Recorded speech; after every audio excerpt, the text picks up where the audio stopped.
पिछले क्लास की तरह ये क्लास भी आपकी हिंदी क्लास होने वाली है और इसमें सारे क्वेश्चन जो हैं वो 27 जनवरी 2023 के बचे हुए हिंदी के प्रश्न हैं, यानी कि 1 से 15 तक मैं पिछली क्लास में करा दिया हूँ और ये 16 से 30 तक के प्रश्न हम यहाँ देखेंगे। तो चलिए पहले क्वेश्चन शुरुआत करते हैं। उससे पहले मैं आप सभी से कहूँगा कि जो भी चैनल पे नए हों या पहली बार विजिट किए हों वो चैनल को जरूर सब्सक्राइब करेंगे।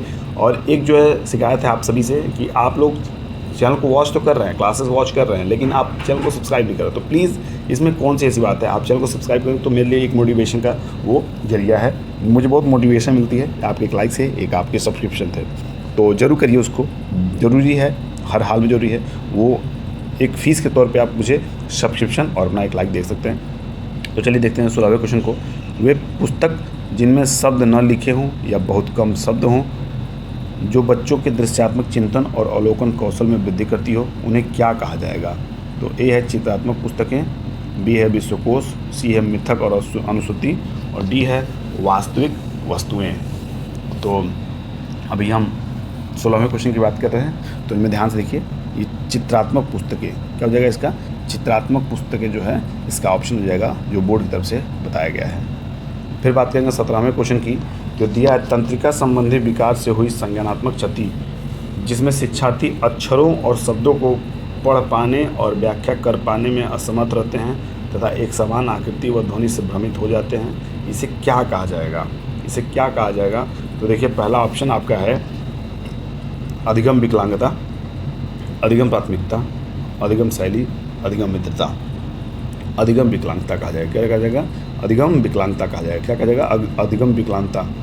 तो इसको आप नोट कर लीजिएगा, इंपॉर्टेंट है आपका ये। अब बात करेंगे 18वें क्वेश्चन की, जो दिया है कि गुणवत्ता परक शिक्षण अधिगम सामग्री क्या कर सकती है?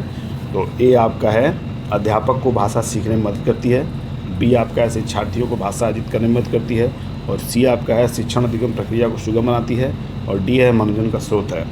तो देखिए इन सारे ऑप्शन के आधार पे हम अपने उस ऑप्शन को चूज़ करेंगे जो बोर्ड तरफ से बताया गया हो और जो सही है। तो शिक्षण अधिगम प्रक्रिया को सुगम बनाती है। क्या करती है?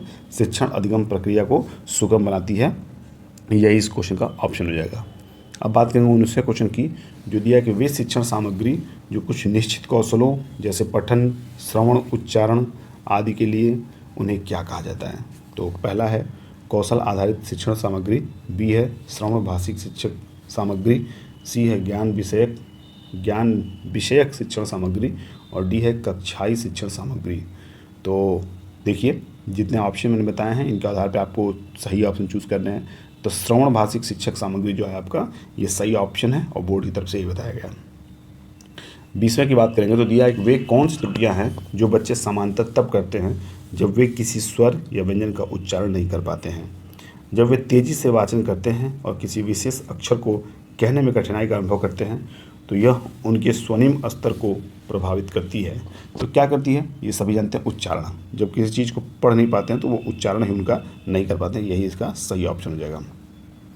बात करेंगे 21वें क्वेश्चन की, जो दिया है कि एक अध्यापिका कक्षा में शिक्षण सामग्री के रूप में सिक्के, नक्शे, टिकट आदि का प्रयोग करती है। इस प्रकार की शिक्षण अधिगम सामग्री को क्या कहा जाएगा? तो ए है आपका घर की वस्तुएं, बी है वास्तविक वस्तुएं यानी कि रियलिया और सी है शिक्षण सामग्री और डी है कक्ष सामग्री। तो इसको आपको सही करना है। देखिए आप जो वास्तविक वस्तुएं हैं यानी कि जो रियलिया दिया हुआ है ये रियली होता है, रियली वास्तविक वस्तु यानी कि रियली। अब रियलिया इसको प्रोनाउंसिएशन किया इसको, तो इस तरफ बी ऑप्शन सही हो जाएगा।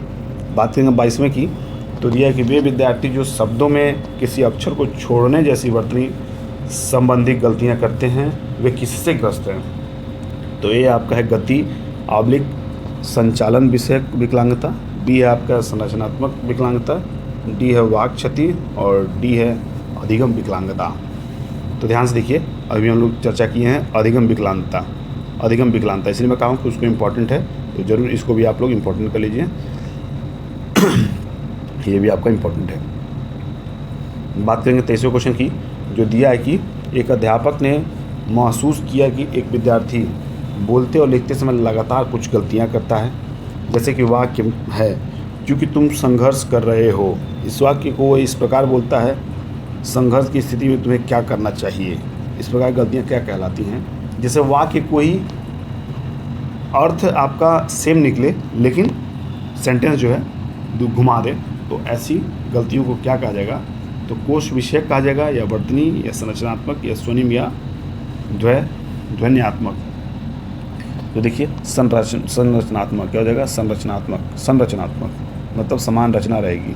समान रचना जब हो तो संरचनात्मक कहेंगे।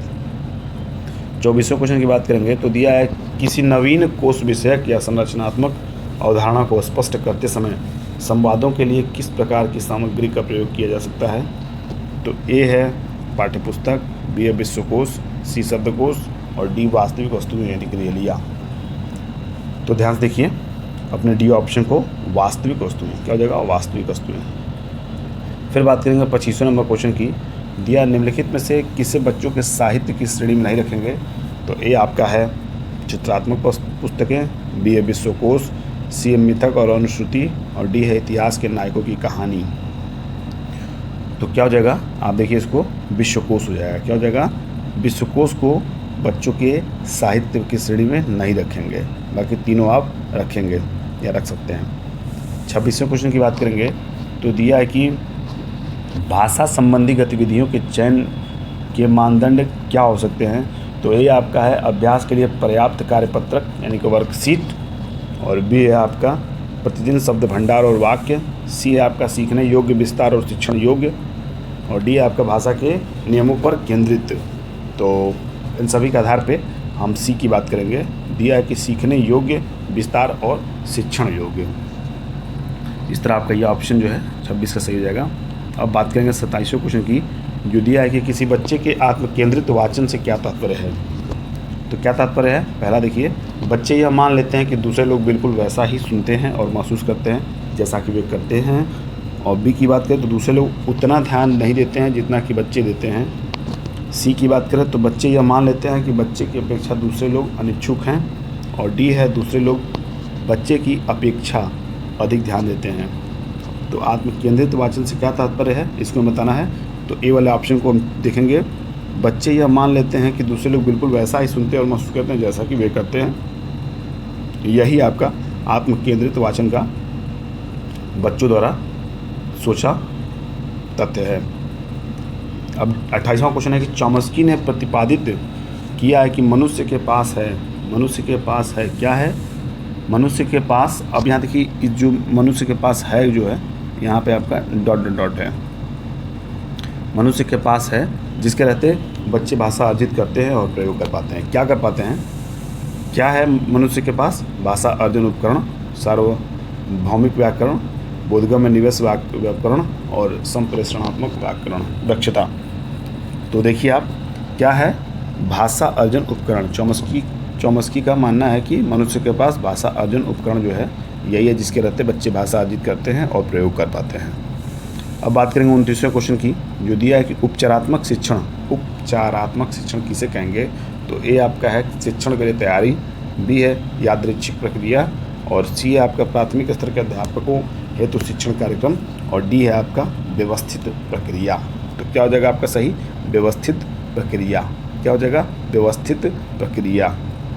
उपचारात्मक शिक्षण किसे कहते हैं? व्यवस्थित प्रक्रिया को उपचारात्मक सिस्टम कहते हैं, उपचारात्मक शिक्षण कहते हैं। अब बात करेंगे इस क्लास के लास्ट क्वेश्चन की, और ये 27 जनवरी 2023 का भी लास्ट क्वेश्चन है।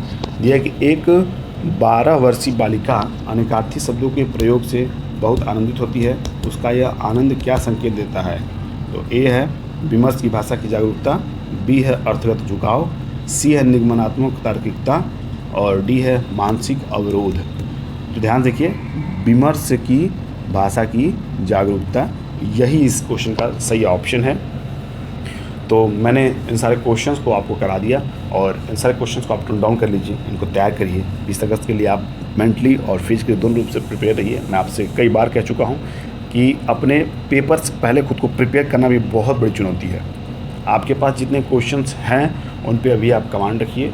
अभी आप कुछ दिन तक यानी कि 10 दिन तक कुछ नया पढ़ सकते हैं, बाकी बचे हुए 10 दिनों में आप नया पढ़ने का प्रयास न करिएगा।